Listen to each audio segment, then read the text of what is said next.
Ladies and gentlemen. Pick one. Go ahead. Go ahead.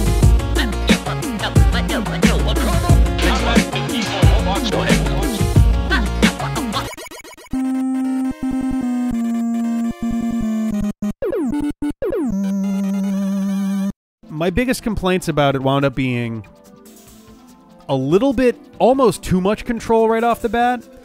Your very first battle, it tells you how to switch your dress spheres, and you've got like 9 of them to start, and it's just like, okay, this is a bit of an overload. Yeah. There's also, once you get through the first like tutorial-ish section of the game, you just have the oh, I forget the name of the airship.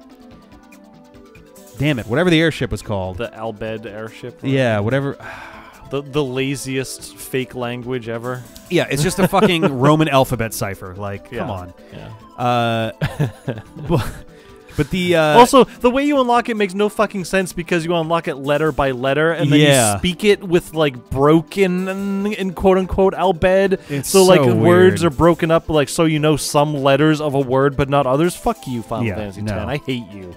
It'd be much more sensible if it was like, all right, there are 10 primers, and each of them gives you like, you literally just break up all the albed words that are spoken, rank them in order of how often they're used. You get, so for primer 1, you get the most common, the 11th most common, the 20, and just like make it so you're literally learning words, not and letters. just do it how like.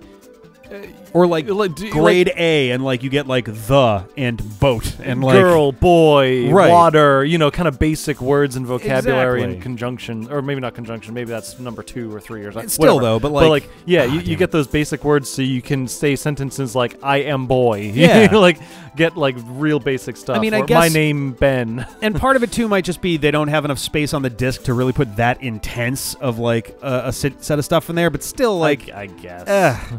but so you get the airship almost immediately, Yeah. and you can go to anywhere on the map, Yeah. right at the start of the game, and it's just like kind of sandboxy almost. yeah. But the problem is the game definitely wants you to go to certain places first. Oh, so it's got a status quo setup, but it lets you go anywhere. Yeah, like I could go to a place that essentially is where Ultima is hanging out.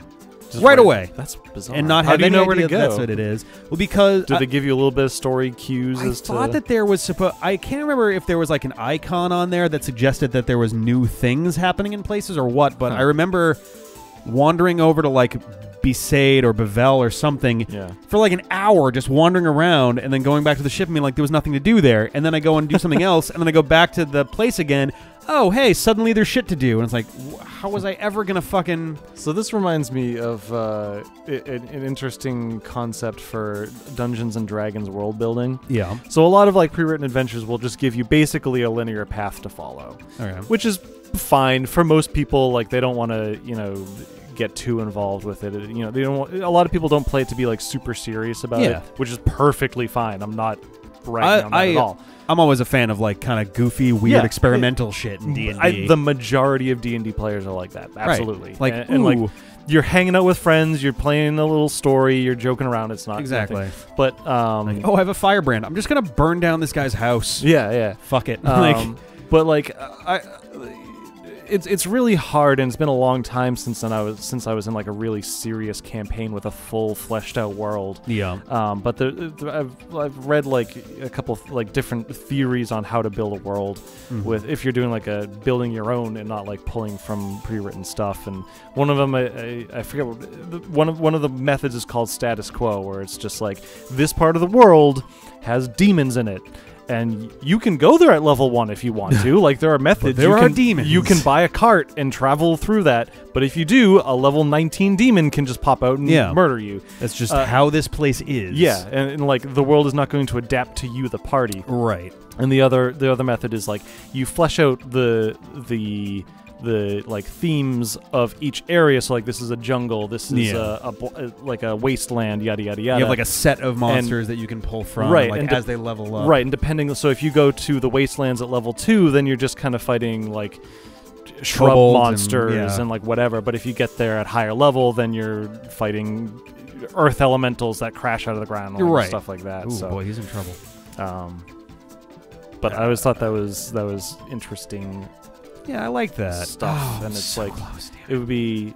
It's basically impossible at this point because people just have things to do at, Yeah. at this point in their life. But like having a really involved, in-depth D&D game where it's like you play every week.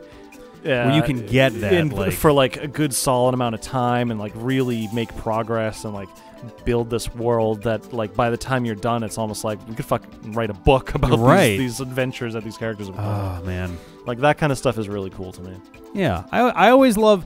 One of my favorite D&D campaigns I was ever in was one where, so for a class we had played D&D, and like we broke up into groups and did stuff like that. But then we wound up. Our team basically was like, that was a lot of fun. We should do another campaign sometime, like get together and do a thing. And we're like, all right, cool.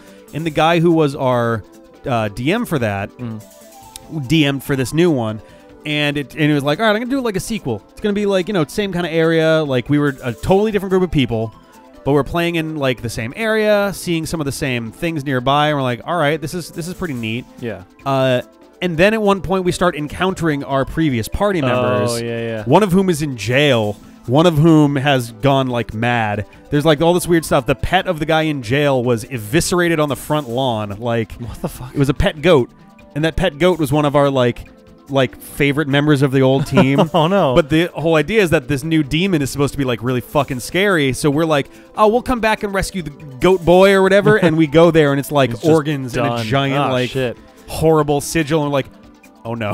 That's awesome. So that's that was I was like the main. I was in a game, Age of Worms, which was it was a pre-written thing in Dragon magazine. This is back in 3.5. Okay, and I played this with a bunch of people that from down in like the Stoughton area where I grew up. Nice. And we played with the Dungeon Master was the guy who ran Battleground Games and Hop, or nice. still does. Okay. He owns it. It's probably the guy who sold me my now broken copy of Betrayal at House on the Hill. Probably. Yeah. I mean, he's always owned that store. Oh, I'm so sad that happened. Yeah, that is a huge problem. I mean, the game is still playable. It's just sad to watch the box get destroyed. But he's had the same. So he's had his world set in Greyhawk since he was 13 years old. Oh my god! Playing with his friends in like middle school and high school. So and he must know that shit inside and out. Yeah, by now. It's in the same Greyhawk world, and every campaign has its place in this overarching story of the Greyhawk world that he's built up. So like all these characters from previous games technically exist in the game that I was playing. That's and cool. All gets built together. Yeah, that was like the first big like serious game. We ran it for years. Oh my god. And that's super rad. Yeah, it was like it's like one of the most important fun things that I've ever done. Yeah. Like I got into that game with people that I didn't know, which is like for me that's tough. Like I don't like doing new things with people I don't know, but like everyone became really good friends, and it sounds like a really good way to like kind of really break the ice. Yeah. It was it's really cool, and just like knowing that there's like basically tomes of information, like old character sheets and old stories that were like just notes, just session notes taken down, and like you could put these all together and make a Silmarillion type thing of all these events that happened in his world that he's been working on for just decades. Oh my god! Like it's pretty cool. Yeah, it's pretty neat. I love that fucking like world building stuff, because like it just everything gets so dense, and like you can tell when someone's put a lot of time and energy and thought and care into that kind of stuff. Yeah. Because there are people just like, oh, I don't know, there's a tavern here, and someone's like, there lies a tavern on the hill. The current man who runs it is the grandson of the architect who built it in the first place with his own hands. Yeah. He grew trees as a child, and it's like, okay, wow, there's some history here. Yeah. And where all that's not. Well, it is kind of nice when that stuff's just kind of made up on the spot, and then it becomes permanent. Right, now it's like, you said it, so it's real now. But also, it's kind of neat when those things are actually based on previous things that other people did. Like, oh yeah, there was a bad raid on this hut, and now there's just this kind of crater. People use it as a fire pit. Yeah. It's now people use it for ceremonies, because what else are they going to do with it?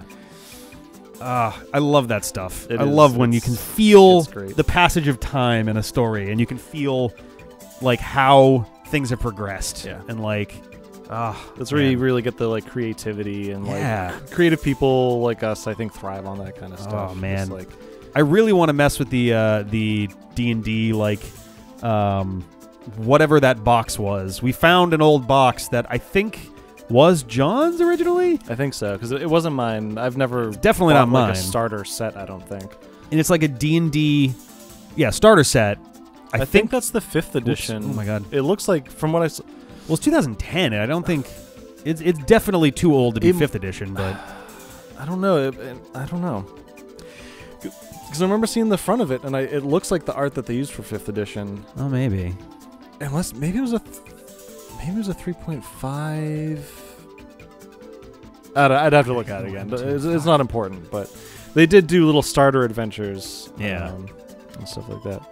And I know we could say it over and over and over, but I do want to run a D&D game for the apartment. Absolutely, I would 100,000% be in for that. Yeah. I should just fucking grab. The thing is, I got to buy. So I have a player's handbook. That's fine. Yeah. I'd have to buy a Dungeon Master guide. I'd have to buy a monster manual, and I'd want to get one of the like low-level adventures to start off with. Yeah, just and to see where we go ease. from there. So it's a little bit of money to invest to get in. Like, Right. Start a thing and make sure I have the right tools for it. But Oh man. which is a bummer because I had purchased a monster manual and DMG for 5th edition, but I left it at a friend's house. So Oh, no. I'm not really great friends with anymore. I Oh. haven't talked to, not like anything bad, but just like Right, haven't just talked like- to them in a long time. You're not just gonna strike up a conversation with them. Like, hey, can I for get my old shit back, times. by the way? Yeah, it's gonna be like, Like- hey, by the way, you got my shit. Yeah. yeah. Kinda I'm want it not back. just talking to you because I want to reconnect. I'm talking to you because I want something. I have a reason. Yeah, I got a thing that I need. That's always awkward. Yeah. It's a little hard to sell. A little. Yeah.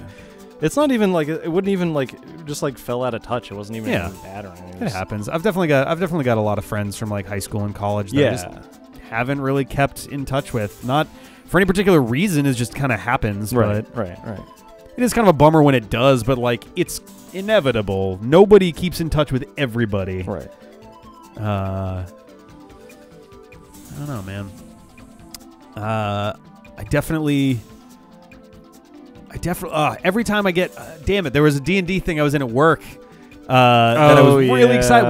We were early days into our second campaign with the same team, well, most of the same team. The core team was still like the same 4 people. We had 2 more at the beginning, but then those 2 moved to Seattle, and then we had another person who was there for literally like 2 sessions, and then he wound up having his on-call period be almost constantly every night, so he couldn't be involved much anymore. And we just like, we're just about to start moving off on the adventure. That's always the way it goes for me. I get through one chapter. Yeah. Chapter 2 begins. The journey starts, and then that's it. That's where it gets cut off, or it ends, or I am no longer involved, or something. Yeah. That's at least the 3rd time that's happened now. Well, it's just fucking Actually, tough. the 4th. Like Fuck. things, it's like in just a couple months, your life can be pretty different, Oh yeah, right? absolutely. And people are busy when you're in your late 20s, early 30s, whatever. So you usually only get like 1 game a month or 2 or something like that. So it's like you only get a couple sessions, and then like someone's life can drastically change, and and then suddenly it's like a whole nother story after that. I have So- been targeting your heart. what? I'm in love with. Cardiac arrest. What the fuck? Oh boy. Oh no! Well, that's a lot of Volcano arrows. arrow. Oh, that did do a lot of damage. Oh shit! What can I do to him? Is this the end for our hero? Nope. He Just just gonna- decided to slap punch, you punch, a punch, whole punch, bunch punch, of- punch. Meanwhile, I just pissed a fucking waterfall on him. Yeah. Dot, dot, dot, dot, dot. Oh, so why is it always the dot, dot, dots? Come on, man. Yeah. Give me a cool death. Ah, man. That's over. Yep. And that's that, and there's no bonuses. So next time we're going to come back and we're going to go to a Glacio Marine. What the fuck? Bye. Get on it. Get up. Once again, back is the incredible. Refuse to lose. Get on it. Get up. Once again, back is the incredible.